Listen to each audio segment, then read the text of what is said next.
그 일 후에 22장 1절에 그 일 후에 정확하게 그 일들 복수입니다. 그 일들 후에 하나님께서 아브라함에게 시험하시려고 부르십니다. 시험이란 단어가 창세기에 여기에 처음 나오고 그걸로 끝입니다. 그리고 이 단어는 사람의 가장 깊은 심층부의 뿌리까지 완전히 벌거벗은 듯이 드러내서 폭로시키는 아브라함이 가진 하나님을 향한 태도, 믿음의 근원과 본질을 완전하게 자각시키고 고백하게 하고 하나님도 확인하시는 그런 종류의 정말 벼랑 끝까지 밀어붙이는 그런 시험을 의미합니다. 그 일들 후에라고 하는 것은 그의 전 생애를 다 포함한다고 저는 생각이 돼요. 그가 갈대아 우르에서 부름을 받고 나서 많은 업앤다운이 있었죠.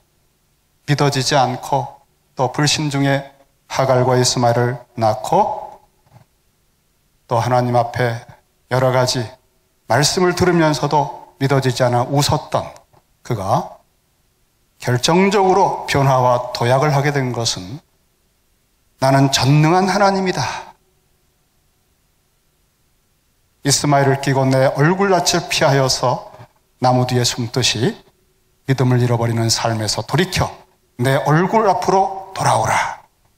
나는 너가 늙어도 할 수 있고 죽어도 너를 살릴 수 있고 너에게 준 약속을 이룰 수 있다.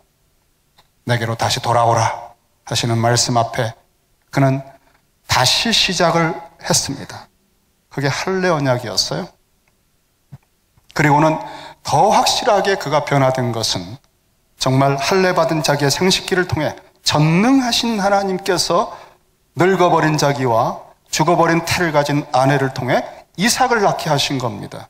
말씀하신 대로 마치 말씀이 육신이 되어 성령 안에서 잉태되고 태어나는 그리스도를 보는 것처럼 우리 주님이 하신 말씀처럼 아브라함은 나의 때 볼 것을 보고 기뻐하였다 했던 그 말씀처럼 이삭의 탄생은 아브라함과 다윗의 자손 예수 그리스도의 탄생을 미리 끌어다가 맛보는 것 같은 놀라운 감격을 그에게 체험시켜주고 전능자의 표적을 보는 그 순간부터 믿음이 엄청나게 도약하고 깊어졌다고 말씀을 드렸습니다. 그렇게 십수년이 지나갔습니다.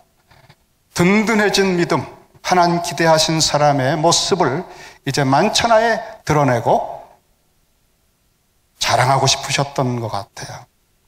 그리고 이것이야말로 내가 찾던 정말 에덴에서 처음 부부 아담과 하와에게서 받지 못했던 경배와 경외, 믿음을 새로운 에덴 가나안에서 새로운 아담과 하와 같은 아브라함과 사라를 통해 받으시고 그리고 모든 사람에게 바로 이것이다.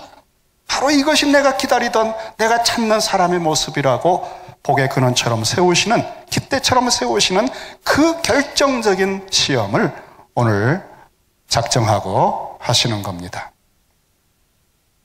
그 시험의 내용은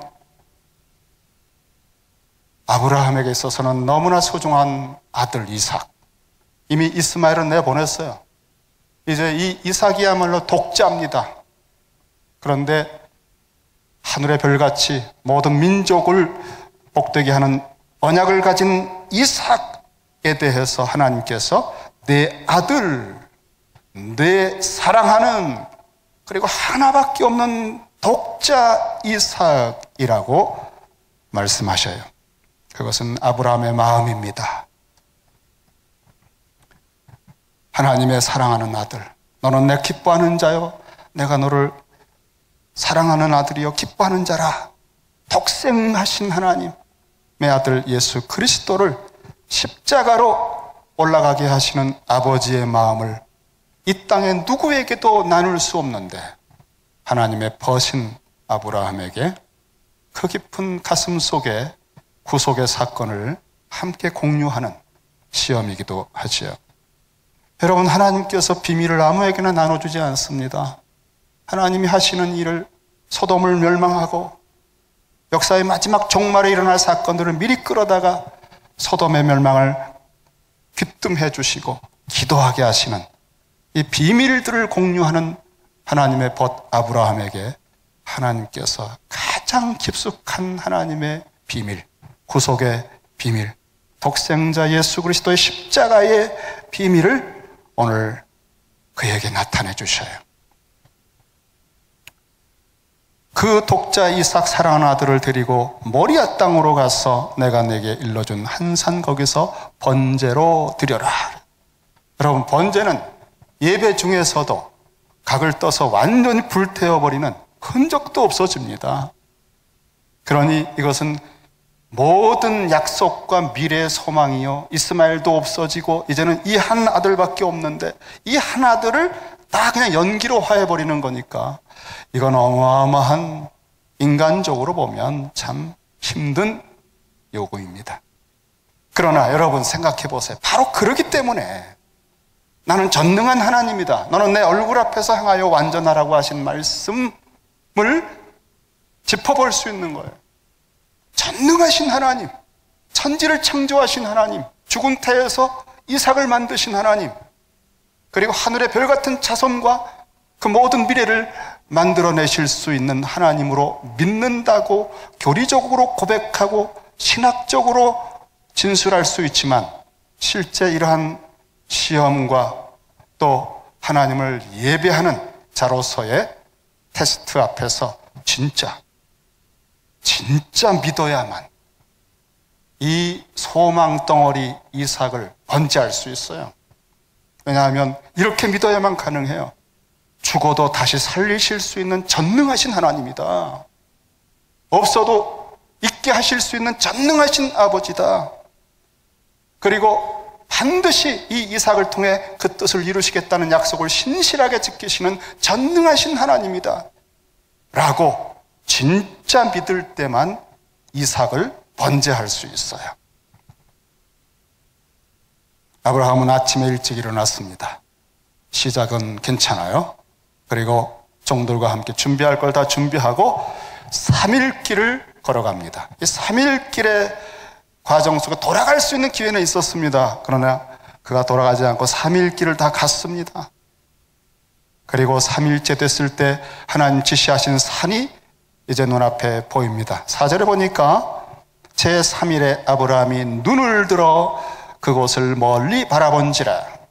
그냥 본다라고 하는 표현이 나오지만 성경에서 눈을 들어 본다고 할 때는 우리가 가진 모든 신앙의 통찰력을 다 발휘해서 저 산에서 이루어지는 놀라운 하나님께서 행하실 일에 대하여 기대하면서 보는 그런 특별한 모습이에요. 눈을 들어 멀리 그 산을 바라보았습니다. 무엇인가를 보게 될 거예요. 체험하게 될 것입니다. 아브라함도 기대가 됩니다. 그리고는 이제 여기서부터는 종들을 거기에 머물리고 이삭과 단둘이서 이삭에게 그 나무를 지우고 불과 칼을 쥐고 아브라함은 동행하며 산을 올라갑니다. 그런데 여러분, 이삭이 이상한 것을 하나 느꼈어요. 불도 있고 칼도 있는데 재물이 없어요. 그래서 궁금하던 것을 아버지에게 물었습니다. 아주 다정한 대화가 7절 이후에 나옵니다. 이삭이 그 아버지 아브라함에게 말하여 이르되 내 아버지여. 그래, 내가 여기 있다. 무엇이 궁금하냐? 도대체 불과 나무는 있는데 번제할 어린 양은 어디 있습니까? 번제할 어린 양 어디 있습니까? 이때 뭐라고 대답할까요? 그 산을 멀리 눈을 들어 바라보던 아브라함, 그가 이렇게 대답을 합니다. 내 아들아, 번제할 어린 양은 하나님이 자기를 위하여 친히 준비하시리라. 직역을 하면 하나님께서 보아두신 게 있어 걱정하지 말거라. 하나님께서 보아두셨단다. 하나님께서 보아두셨다 하는 것을 준비하셨다, 예비하셨다라고 표현해요. 하나님 보아두신 게 있어. 우리보다 더 놀라우신 그분은 하나님 보시기에 좋은 양을 준비하셨다. 하나님 보시기에 좋은 양, 하나님 수준의 제사 제물로 받기에 합당한 양, 하나님께서 친히 준비해 놓으셨을 거야. 걱정하지 말아라. 그리고는 올라갔습니다. 그런데 여러분 9절에 보니까 하나님이 그에게 일러주신 곳에 이르렀는데 아브라함이 그곳에 제단을 쌓고 나무를 버려놓고 그 다음에 그의 아들 이삭을 결박하여 그랬어요. 사실 아브라함도 그 산에 올라갔을 때에 아마 주위를 둘러봤을 겁니다. 어디 뭔가 있을 거라고 생각을 했을 거예요. 하나님이 준비해 놓으신 모아두신 양이 어딘가 있을 것 같은데 보이질 않아요. 그래서 그는 일단 말씀한 그대로 순종을 할 수밖에 없었어요. 일러주신 곳에서 도착한 다음에 제단을 쌓았습니다. 그러면서도 기다립니다. 어딘가 있을 건데 준비해 놓으신 것이 보여야 될 텐데, 그러면서 또 나무를 버려놓았습니다. 그래도 나타나지 않습니다. 더 지체할 수가 없는 상황에서 이삭을 결박을 할 때 어떤 일이 있었을까요? 저는 그렇게 생각을 해봤어요.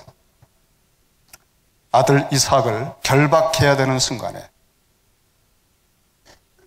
이삭에게 준비한 하나님의 양이 있을 거다, 보아두신 게 있다고 하는 그 고백이 이루어지지 않은 상황 속에서 이제 아브라함은 결정을 합니다. 이삭을 바라보면서, 이삭아, 아버지와 너의 어머니가 10수년 동안 매일매일 수없이 너에게 되뇌이며 간증하듯이 했던 말을 기억하느냐? 어머니는 처음부터 아이를 낳을 수 없는 여성이었고, 그것도 이제 90세가 되어 거의 죽은 것과 마찬가지였고, 이 아버지도 마찬가지였다. 100세였다. 그런데 하나님 말씀하신 대로 능력을 나타내셔서 전능하신 하나님이 너를 낳게 하셨다는 그 모든 감격과 그 모든 기쁨을 얼마나 너에게 말을 해주었느냐. 너도 그 하나님을 믿지 않느냐? 할 때, 예, 하나님 믿습니다. 그리고 하나님의 말씀, 여호와의 도를 10수년 동안 가르쳤기 때문에 믿음도 든든했어요, 이삭도. 그런데 이제 준비하신 양이 보이지 않는 상황에서 사실은 하나님께서 너를 번제하라고 하셨다. 그 하나님이 전능하시다고 하는 걸 너도 믿고 우리가 함께 그 하나님을 섬기는데 이제 너를 번제한다고 하면 너가 죽어도 다시 살려주실 걸 우리 한번 믿어보지 않겠느냐. 너를 통해 반드시 하나님이 그 하늘의 별 같은 민족을 만드실 것이다 라고 말을 하고 이삭을 바라봤을 때 아마 이삭이 아버지의 하나님이 저의 하나님입니다. 죽어도 다시 살리실 전능하신 하나님을 저도 믿습니다 하고 순순히 결박을 당하고 올라갔을 것이다 라고 생각을 해봤어요. 이삭을 결박하여 제단나무 위에 놓고 손을 내밀어 칼을 잡고 그 아들을 잡으려 한다. 목을 칩니다. 그렇게 잡으려고 하는 순간에 드디어 여호와께서 하늘로부터 아브라함을 급히 2번을 부르시고 멈추게 하시면서 그 아이에게 손대지 말아라. 내가 내 아들 내 독자까지도 내게 아끼지 아니하였으니 내가 이제야 내가 하나님을 경외하는 줄을 아노라 라고 말씀하셨습니다. 에덴 동산에서 아담과 하와에게 동산 가운데 있는 선과 악에 대하여 하나님 보시기에 선한 것과 하나님 보시기에 악한 것에 대하여 하나님을 전능자로 알고 하나님만이 모든 만물을 말씀으로 통치하고 창조하셔서 좋은 게 무엇인지 생명이 무엇인지를 유일하게 하시는 하나님인 줄 전심으로 의지하고 경외하는 마음으로 하나님의 그 말씀, 먹지 마라는 말씀을 듣고 순종하는 산제사와 같은 삶을 살며 그런 전심의 예배를 드리는 사람으로 기대했던 하나님께서 무참하게 배신을 당하고 참된 예배자에 목마르신 하나님, 정말 당신의 전능함을 마지막 벼랑 끝까지 밀어붙여도 전능하심이라는 그 변수를 알고 이삭을 번제하는 것도 인간 상식의 논리로는 안 되지만 전능하신 하나님을 믿는 사람만 가지는 추론과 논리로 죽어도 다시 살리실 것이다 라고 할 때만 번제하는 예배가 어느 극단까지 예배일 수 있느냐? 하나님의 전능하심을 온전히 믿는 사람만 하나님 기대하신 경외라고 하는 그 표현에 합당한 분량을 채워드릴 수 있다는 거죠. 그거를 아브라함에게 요구하신 겁니다. 우리는 하나님의 전능하심에 대한 고백, 그 말씀에 대한 믿음이 아니고는 돌파해낼 수 없는 상황을 직면할 때만 내 속에 믿음이 폭로가 되고 증거가 돼요. 아브라함에게 딱 한 사람 이걸 테스트하셨어요. 하나님의 전능하심을 여러분 믿으십니까? 교리로 고백하는 거 말고요, 신학으로 하시는 거 말고요, 여러분 삶에서 매 순간 전능하신 우리 아버지 하나님을 전심으로 내가 받은 최고의 은사 이삭, 내 미래의 모든 소망의 덩어리, 가장 사랑하고 애착하는 것, 그것을 번제로 바쳐라고 하는 예배의 극단의 주님의 요구 앞에서도 진짜 예배자로 서십니까? 조금만 바쁜 일이 있고 불편한 사람만 있어도 냉큼 예배를 제껴버리고, 예배는 둘째, 셋째가 돼버리는 그러한 것이 일상화돼버린 우리 속에 정말 여러분 하나님을 전능하신 하나님으로 고백하고 계신 겁니까? 그 고백은 진짜입니까? 하나님은 여러분을 통해서 진정한 예배와 경외를 흡족하게 받고 계신가요? 아니면 얘야, 나는 너를 보면 너무나 목마르다, 내 속에서 어느 세월에 진정한 예배의 찬미가, 참된 경배가 너의 삶에서 나올까? 어느 세월에 너를 기다릴까? 나는 너를 테스트할 수도 없다. 너는 작은 말 한마디에도 그냥 쓰러지고 바르르 떠는 사람이다. 우리에 대해서 하나님 그렇게 혹시 여기지 않을까요? 아침 일찍 이삭을 데리고 그 산을 향해 출발하는 아브라함을 보면서 이미 하나님은 예배를 받으셨습니다. 그리고 모리아산에서 아무런 준비된 수양도 없는 그 상태에서 이삭을 묶어 올렸을 때에 하나님은 예배를 받으셨습니다. 목마르셨던 경외, 아담에게서 받지 못했던 그 경외함을 드디어 한 사람 아담, 새로운 아담 아브라함을 통해서 흡족히 받으시고 됐다라고 말씀하셨어요. 사실 이삭을 번제할 수 없어요. 어떤 사람도 완전한 흠없는 사람 없기 때문에 사람을 제물로 바치는 것은 하나님의 뜻이 아니에요. 하지만 이삭 번제 명령을 순종하는 이것은 벼랑 끝같이 밀어붙여서 십자가에서 죽으실 그분의 진정한 예배, 번제요, 속죄제요, 속건제요, 화목제요, 소제인 모든 대표인 번제, 이 예배에 전능하신 하나님, 죽어도 살리시고 없어도 있게 하시는 하나님이라는 고백을 할 때만 드릴 수 있는 하나님을 향한 태도, 그게 예배입니다. 그 하나님에 대한 태도가 경외라고 해요. 그러한 의미에서의 경외와 예배를 드리는 사람은 그리스도의 십자가의 죽음에서 부활시키신 하나님을 믿음으로 고백하는 사람만 드릴 수 있는 예배입니다. 아버지는 그런 예배자를 찾으신다고 그랬어요. 부족해도 그리스도 안에서 이 예배를 드릴 수 있기 때문에 오늘 우리가 이 예배가 되는 거예요.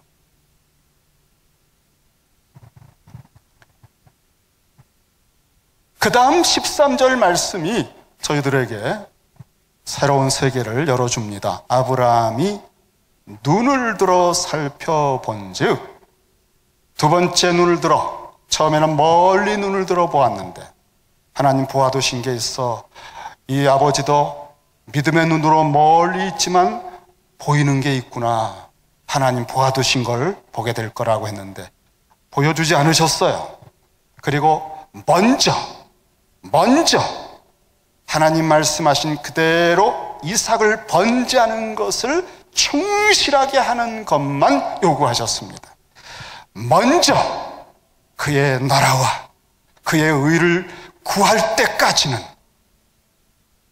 있어야 할 것을 아신다, 에이도 보아두셨는데도 불구하고 보여주질 않으셔요. 둘러보아도 안 보여요. 먼저 하나님의 하나님 되심의 거룩한 이름에 대한 합당한 태도와 경배와 경외와 믿음이 우리 속에 드러났을 때, 그 다음에 둘러보니까 하나님 보아두신 것이 내 눈에도 보이는 것을 더해 주신다 하는 말씀을 하셨어요. 있어야 할 것을 보아두셨고 먼저 그의 나라와 의를 구하는 자에게 더해 주신다, 보여주신다. 이것은 구약과 신약 전체를 관통하는 하나님의 일관성 있는 통치 원리라고 말씀을 몇 차례 드렸습니다. 여러분, 하나님은 이렇게 여러분을 다루십니다. 꼼수를 부리고 세월을 또 낭비하지 마세요. 헛되이 염려하고 근심하고 애쓰지 마세요. 하나님께서는 이렇게만 역사하신다고 하면 먼저 하나님의 하나님 되심에 합당한 태도를 갖추시는 게 오히려 첩경입니다. 하나님을 전능한 하나님으로, 창조주로, 죽어도 살리시는 분으로, 십자가에 죽은 주 예수를 부활시키는 분으로, 없어도 있게 하시는 분으로 믿는 데서 나오는 하나님을 향한 태도, 이걸 믿음이라고 그래요. 이런 태도를 가졌을 때만 아브라함이 여호와를 믿으니 의로 여겼다, 이것만 올바른 것입니다. 내가 힘쓰고 애쓰는 것, 노력하고 염려하는 것, 성실한 것 옳지 않습니다. 하나님을 하나님으로 경외하고 죽어도 살리고 없어도 있게 하는 창조주로 신뢰하고 할 때만 이렇게 이삭 번제 같은 차원의 예배가 나오는 것이죠. 내 삶의 어려울 때에도 하나님을 고백하며 신앙을 인정하며 가는 산제사가 나오고, 이런 예배자들에게 하나님은 보아두신 세계를 보여주십니다. 여러분, 세상은요, 우리가 보는 것과 전혀 다른 세계가 있습니다.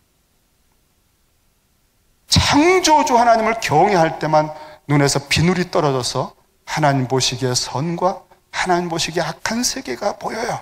그렇지 않으면 지혜롭게 할 만큼 탐스럽게 이상하게 보여요. 하면 죽는 일이 사는 길처럼 보입니다. 여러분, 세계관이 뒤집힙니다. 분별력이 사라지고요, 기가 막힌 어리석음 속에 빠집니다. 진정한 경외자, 예배자들에게만 하나님은 당신이 보고 계신 진짜의 세계를 보여주십니다. 진짜가 아닌 것에 생애를 걸고 살면 얼마나 억울합니까, 여러분? 그리고 예배를 드린다고 하는데 마당만 밟는 예배로 드리고 임종 예배 드리고 하면 얼마나 억울합니까? 진짜 예배를 드리면서 10년, 1년, 하루라도 살면 그게 더 나을 거예요. 아브라함이 눈을 들어 보니, 살펴본 적, 이것은 경외를 인정받고, 이때 아브라함 속에 됐구나, 그러면 이제는 하나님 보아두신 것을 내가 볼 수 있겠구나 하는 마음이 든 겁니다. 그래서 두 번째로 눈을 들어 그의 믿음의 모든 통찰력을 다하여 둘러본 겁니다. 여러분, 이제는 있을 게 확신이 된 거예요. 반드시 있다. 그리고는 눈을 들어 살펴본즉 한 수양이 과연 뒤에 있었다는 거예요. 여기에 히브리어 본문은 아주 좀 더 감동적입니다. 그리고 그는 보았다. 믿음의 기대감을 가지고 아마 가슴이 막 떨렸을 거예요. 이제는 진짜 볼 건데 하나님 그런 분이셨어. 본토 친척 아비 집을 떠나고 그 땅을 떠났을 때 약속하신 땅을 예비해 놓고 보여주셨잖아. 하나님 그런 분이야. 하나님을 경외할 때마다 눈을 열어주셨어. 롯에게 우선순위를 주고 났을 때 눈을 들어보니 동서남북을 다 주셨어. 하나님은 그런 분이야. 이 경외를 받으셨다면 이제 예비하신 걸 보여주실 거야. 어떤 걸 준비하셨을까? 하나님 보아두신 수양이라니 놀라운 것이구나. 아브라함은 나의 때 볼 것을 보고 즐거워하였다. 하나님이 보아두신 것 중에 최고의 최선, 보시기에 선의 극치, 생명을 주되 풍성히 주는 선한 목자이신 그리스도의 십자가와 부활의 세계를 보여주는 순양은 하나님의 양이에요. 보라, 세상 죄를 지고 가는 하나님의 어린 양이로다. 이것을 평생 기다리던 요한의 감격이 오늘 모리아산에서 드디어 보겠구나 하고 눈을 들어보는 설레이는 순간에 살펴본 즉, 그 다음 우리 개역성경이 빠뜨렸는데요, 나오는 단어가 뭐 behold, 보라 그랬어요. 이건 감탄사입니다. 기대할 수 없었는데 나타난 것을 확인하면서 보라. 그리고 그는 설레이는 가슴으로 보았다. 그 다음에 그런데 보라, 과연 하나님 보아두신 수양이 있다. 와, 여러분, 우리가 그리스도를 보는, 우리가 말씀이 육신이 되어 우리 가운데 거니시는 그의 영광을 보니 그 감격으로 그의 영광을 보고 우리는 그를 만졌고 들었고 사귀었고 삼일체 깊은 세계를 그를 통해 경험했고 그의 품에 기대었고 그의 표적과 말씀과 십자가와 부활의 세계를, 그 영광을 보았던 요한복음의 기록을 여러분 지난주에 한번 꼭 읽으시며 보라고 했는데 순종하셨습니까? 제가 순종한 부부의 문자를 받고 교회 사무실에서 얼마나 기뻐했는지 몰라요. 여기 오셨나요? 목사님, 요한복음을 저는 쓰면서 읽습니다. 제 남편은 이미 다 읽었고요, 저에게 예수님에 대하여 얘기해주고 있습니다. 얼마나 좋아하시는지. 눈을 들어 살펴본 즉 그 한 순양이 있는데 뒤에 있었다 그랬어요. 뒤에. 이삭을 번제할 때 그게 앞에 어른거리면 진짜 예배 못 드려요. 냉큼 갖다가 그걸로 번제할 거예요. 아직 검증이 안 됐는데도 맞아, 이거였을 거야 라고 합리화시키면서 대충 드리는 예배들, 이 정도 해도 뭐 하나님 뭐 예배 드리러 왔는데, 그런 앞에서 어른거리지 않는 양입니다. 여러분, 하나님께서 사랑하는 자들을 위해서 예비하신 것은 기록된 바, 자기를 사랑하는 자들을 위해서 예비하신 것은 눈으로도 보지 못하고 귀로도 듣지 못하며 마음으로 생각도 못해요. 하나님을 경외하는 단계를 거쳐간 이후에만 눈에서 비늘이 떨어져서 보이는 세계입니다. 인간의 모략과 지혜로 합리화 추론 가지고 안 돼요. 오직 하나님의 성령으로 그것을 우리에게 보이셨으니, 깊은 것, 하나님의 깊은 것 준비해 놓으신 것은 성령으로만 보여요. 지금 눈을 들어볼 때 눈에서 성령께서 하나님 보고 계신 세계를 보여주신 수양에, 이건 뒤에 있었어요. 안 보입니다. 여러분, 경외자, 하나님을 전능자로 알고 경외하고 예배드린 사람에게 준비한 것으로 더해 주시는 거예요. 먼저 그의 나라와 의를 구한 사람들에게 그 다음에 몰랐는데 드러납니다. 보아두신 걸 보게 해주시는 거예요. 이게 뒤에 있어요. 뒤에. 앞에 있는 거, 옆에 있는 거 두 마음을 가지고 잡아다가 한 다음에는 참된 예배가 아닌 걸 여러분 은근히 알아요.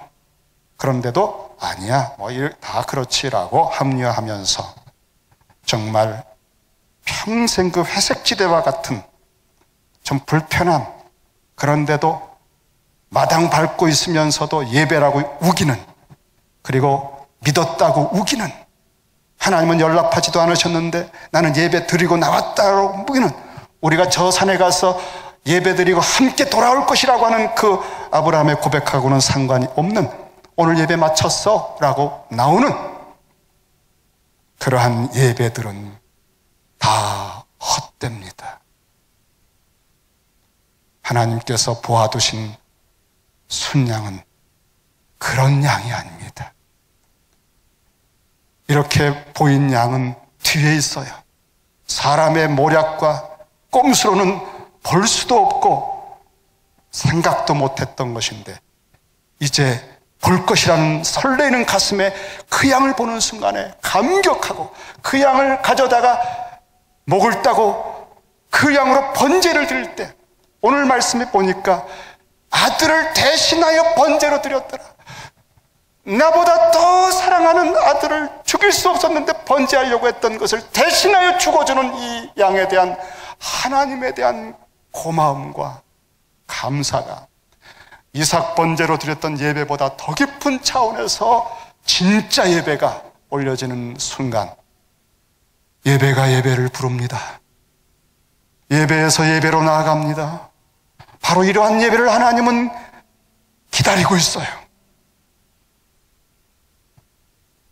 아브라함의 후손들은 민족이 되었을 때 출애굽하고 나서 가나안 땅에, 바로 이 땅에 다시 들어왔을 때에 역대하 3장 1절에, 역대기입니다 여러분, 역대기 3장 1절에 솔로몬이 예루살렘 모리아 산에 여호와의 전 건축하기를 시작하니 진정한 예배의 샘플 아브라함의 자손들이 이제는 온 열방을 향하여 예배란 이런 것이다라고 선포하는 성전을 이 모리아 산에 세우고, 바로 그 모리아 산에서 진짜 하나님의 예비하신 양 그리스도가 십자가에 죽으시면서, 주님은 이 성전 헐어버려라, 헐라 내가 다시 세우리라 하시며 당신의 몸을 성전으로 삼으시면서 부활하신 후에 당신 안에, 그리스도 안에서 드리는 신령한 예배로 하나님 아버지께 드리는 예배를 만들어 창조해 주신 것이 교회입니다. 여러분이 지금 드리고 있는 예배예요. 그래서 부족함에도 불구하고, 턱없이 일주일 동안 어리석은 삶을 살았음에도 불구하고 그리스도의 무한한 그 예배하신 수양의 공로에 힘입어서 다시 정결함을 얻고 우리는 예배자로 연락을 받습니다. 바로 그 수양의 살과 피를 오늘 저희들이 받습니다. 믿음으로 그리스도와 연합하고 그 수양으로 드리는 번제 속에 여러분이 동참하는 것이 오늘 성찬이에요. 성령께서 오늘 여러분에게 그 주님의 품에, 주님의 십자가의 깊은 죽음에, 그리고 부활의 감격에 동참하는 은혜와 복을 주시기를 주의 이름으로 축원합니다. 기도하겠습니다.